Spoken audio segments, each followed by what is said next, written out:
And there was more debate today on a central question. Should the U.S. suspend military and economic aid to Egypt? NBC's Kristen Welker is with the president on Martha's Vineyard.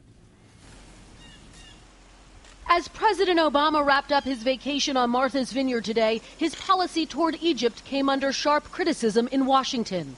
We have no credibility. Senator John McCain, who recently traveled to Egypt at the request of President Obama and who initially opposed cutting off the $1.3 billion in U.S. military aid to the country, now argues that given the ongoing violence, aid should end. When we threaten something, as we did, that we would cut off aid, as the administration did, and then not do it, then you lose your credibility and your influence. And while some fellow Republicans disagreed, I'd be reluctant to be cutting off aid. Obviously, we should use it as a bargaining wedge. There was also mounting bipartisan support for holding back U.S. dollars. The recent violent crackdown, I do not see how we can continue aid. I believe it must be suspended. There's no way to say that this was not a coup. It is. We should say so.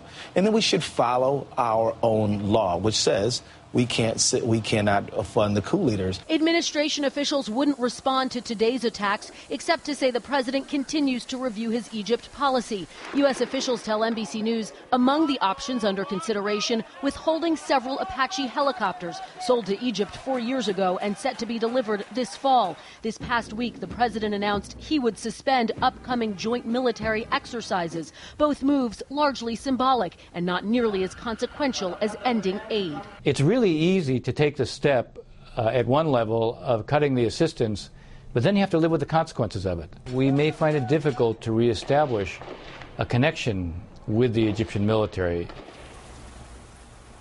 Analysts say another consideration, America's key ally, Israel, believes funding the Egyptian military is necessary to maintain stability in the region.